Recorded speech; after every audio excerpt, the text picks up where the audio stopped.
મોદી સરકાર વકફ એક્ટમાં કરવા જઈ રહી છે મોટા સુધારા। આવતીકાલે સંસદમાં રજૂ થઈ શકે છે બિલ। કેબિનેટે વકફ એક્ટમાં 40 સંશોધનને મંજૂરી આપી છે તેવી માહિતી સૂત્રએ આપી છે। સરકાર બોર્ડની મિલકતને વકફ પ્રોપર્ટી બનાવવાની સત્તા પર અંકુશ લાદવા માંગે છે। મોદી સરકારમાં 5 ઓગસ્ટનું છે વિશેષ મહત્વ। 5 ઓગસ્ટે જમ્મુ અને કાશ્મીરમાંથી કલમ 370 હટાવવાનું બિલ સંસદમાં રજૂ કર્યું હતું। 5 ઓગસ્ટના રોજ અયોધ્યા રામ મંદિર નિર્માણનું ભૂમિપૂજન કર્યું હતું। કાલે જ 5 ઓગસ્ટે સુધારા બિલને સંસદમાં કરી શકે છે રજૂ। વકફ બોર્ડ પાસે લગભગ 8.7 લાખ મિલકત છે તેવી માહિતી સૂત્રએ આપી છે। વકફ બોર્ડની મિલકત લગભગ 9.4 લાખ એકર છે તેવું સૂત્રએ કહ્યું છે। 2013માં યુપીએ સરકારે કાયદામાં સુધારો કરી વધુ સત્તાઓ આપી હતી।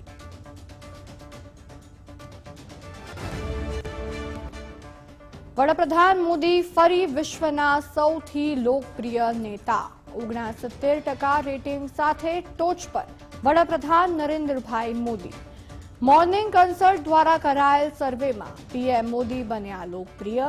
પીએમ મોદીએ અમેરિકાના જો બાઇડનને છોડ્યા પાછળ। બ્રિટનના વડાપ્રધાન કિયર સ્ટારમરથી પણ આગળ 25 નેતાઓની યાદીમાં। અંતિમ ક્રમે જાપાનના વડાપ્રધાન। ઉત્તરાખંડમાં ભારે વરસાદ બાદ ભૂસ્ખલન। વરસાદ અને ભૂસ્ખલનમાં કેટલાક યાત્રિકો ફસાયા।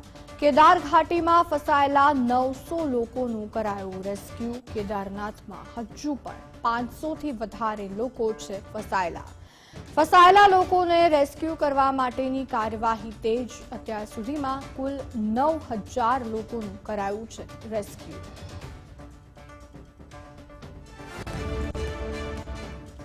હિમાચલમાં વાદળ ફાટતા તારાજી સર્જાઈ। અત્યાર સુધીમાં મોતનો આંક 50 પર પહોંચ્યો।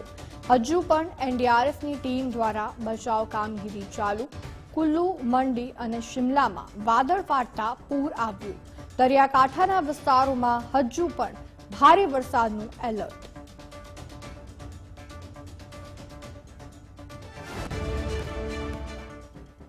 કેરળના વાયનાડમાં ભૂસ્ખલનથી તબાહી। ભૂસ્ખલનના કારણે 361 લોકોના થયા મોત।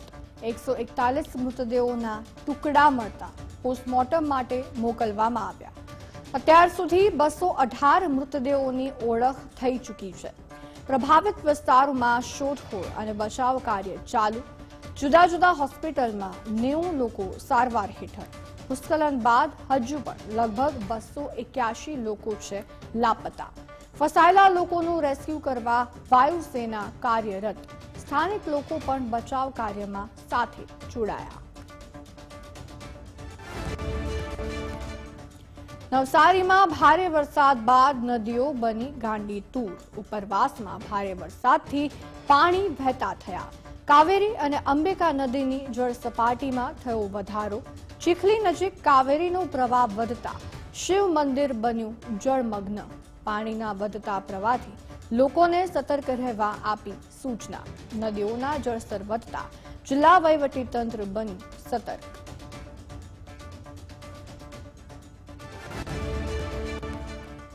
તાપીના ઉકાઈ ડેમની સપાટીમાં વધારો। ડેમમાં હાલ 1,15,962 ક્યુસેક પાણીની આવક। હાલ ડેમની જળ સપાટી 331.30 ફૂટ પર પહોંચી। 600 ક્યુસેક પાણી ઉકાઈ ડેમમાંથી કેનાલ મારફતે છોડાયું। ઉપરવાસમાં વરસાદને કારણે નીરની આવક દક્ષિણ ગુજરાતની જીવાદોરી સમાન છે ઉકાઈ ડેમ।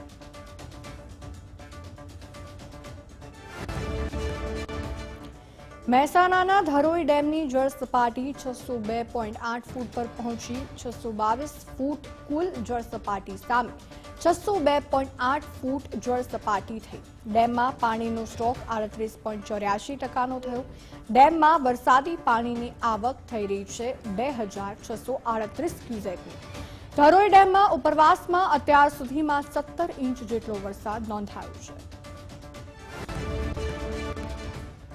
બનાસકાંઠાની જીવાદોરી સમાન બનાસ નદી બે કાંઠે વહેતી થઈ। ઉપરવાસમાં ભારે વરસાદના કારણે નદીમાં નવા નીરની આવક થઈ। પ્રથમવાર બનાસ નદી વહેતી થતા લોકોએ વધામણા કર્યા. પાણીની સપાટી ઉપર આવવાની ખુશી લોકોમાં જોવા મળી.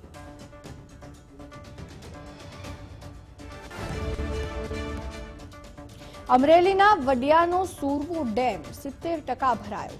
ધોધમાર વરસાદના કારણે સુરવો ડેમમાં નવા નીરની આવક.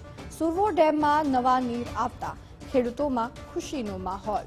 ડેમ 70% ભરાઈ જતા નીચાણવાળા ગામોને કરાયા એલર્ટ. વડિયા, ચારણિયા, ચારણ સમઢિયાળા ગામોને એલર્ટ કરાયા.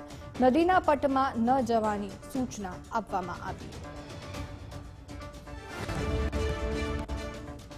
સુરત નવી સિવિલ હોસ્પિટલની અંગદાન ક્ષેત્રે ઉત્કૃષ્ટ કામગીરી. બેસ્ટ ટ્રાન્સપ્લાન્ટ કોઓર્ડિનેટર તરીકેનો એવોર્ડ મેળવ્યો. કેન્દ્રીય રાજ્યકક્ષાના આરોગ્ય મંત્રીના હસ્તે એવોર્ડ એનાયત. નવી સિવિલ હોસ્પિટલના RMOને એનાયત કરાયો એવોર્ડ. નવી સિવિલમાં કુલ 59 અંગદાતાઓએ અંગ ડોનેટ કર્યા. અંગદાતાઓ તરફથી કુલ 200 જેટલા અંગનું દાન પ્રાપ્ત થયું.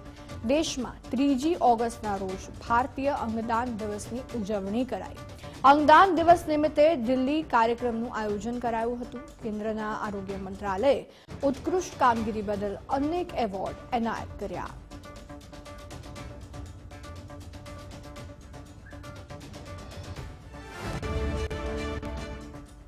દેવભૂમિ દ્વારકામાં અમાસ નિમિત્તે ભક્તોનું ઉમટ્યું ઘોડાપુર.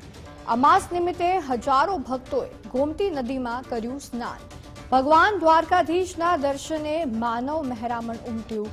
ભક્તો ગોમતીમાં સ્નાન કરી પુણ્યનું ભાથું બાંધતા નજરે પડ્યા.